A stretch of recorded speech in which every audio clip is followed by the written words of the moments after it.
की आता आपण पाहिलं असेल की गेल्या 2 आठवड्यामध्ये DP हा सगळ्या गावांचा या ठिकाणी सादर झाला।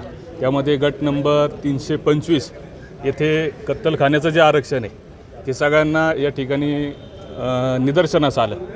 तर ते प्रथमतः मुशी गाव हे पारंपरिक वारसा जपणारं गाव आहे। संत ज्ञानेश्वर महाराज, संत तुकाराम महाराज, श्री नागेश्वर महाराज यांच्या पदस्पर्शाने पावन झालेले गाव आहे। या गावात कत्तलखाना होणं हे प्रथमतः एक निषेध करण्यासारखी गोष्ट आहे। या ठिकाणी लोकांच्या भावना आपण सगळ्यांनी पाहिल्या असेल की एकदम तीव्र आहे। जर तो कत्तलखाना जर रद्द नाही झाला तर याच्यापेक्षा पण जास्त आम्ही मोठं आंदोलन करणार आहे। वेळ आली तर आम्ही या ठिकाणी गाव बंद पण ठेवणार आहे। 9 जून 2019 रोजी मुशी गाव आम्ही बंद ठेवलं होतं पुणे महानगरपालिकेचा कचरा येऊ नये त्यासाठी, आणि आम्ही गाव बंद ठेवून आम्ही त्याच लढ्याला यश मिळवलं आहे। आम्ही पुणे महानगरपालिकेचा कचरा येऊन दिला नाही। आता कचरा डेपोविषयी जर बोलायचं झालं तर पालिकेने कत्तलखान्याचं दाखवून त्याच्या पाठीमागं कचरा डेपोची हद्द वाढवली आहे। 2022 साली 25 एकर आणि आता जवळजवळ 15 एकर आमच्या माहिती मिळाल्याप्रमाणे 15 एकर अजून हद्द वाढवली आहे। पुनवळेसारख्या गावाने एकजूट होऊन कचरा डेपो तेथील रद्द केला।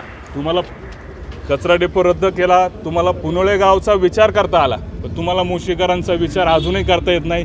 मुशी हे गाव सुसंस्कृत शांत गाव आहे। त्या शांत गावाचा तुम्ही पुढं जाऊन काही दुष्परिणाम होतील ते पालिकेने प्रशासनच याला जबाबदार राहील। मुशी गाव हे शांत आहे, त्याला शांतच राहू द्या। तुम्ही आरक्षण जे कत्तलखान्याचं आहे ते तत्काळ रद्द करा। जे कचरा डेपोचं वाढवलेलं आरक्षण आहे त्या ठिकाणी ते रद्द करा। आणि आमच्या मुशी गावात जे नागेश्वर महाराजांचा भंडारा उत्सव होतो, दरवर्षी तिथं 5 लाख भाविक येत असतात। त्या भंडाऱ्याच्या जागेत पण आरक्षण आहे, त्याच्यात अजून आरक्षण वाढून ती जागा पूर्ण कमी करण्याचा प्रयत्न प्रशासनाने केला आहे। तर प्रशासनाला मी या ठिकाणी एक सूचना देतो की आपण जे काय आरक्षणं असतील ते आरक्षणं रद्द करा।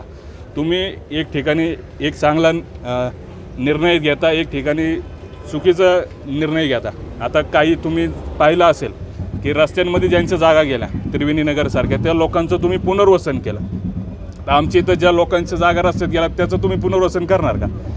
त्या ज्यांचे क्षेत्र रस्त्याला गेले त्यांना तुम्ही क्षेत्र परत काढून देणार का?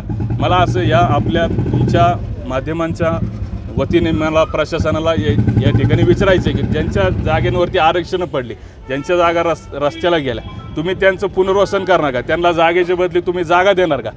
जर जागा देणार नसेल, तुमच्याकडे जागा शिल्लक नसेल, आधीच प्राधिकरणाच्या काही पेंडिंग आहेत फायली, तर तुम्ही देणार नसाल तर तुम्ही हे सगळं आरक्षण रद्द करा। भूमिहीन करू नका शेतकऱ्यांना। या ठिकाणी मी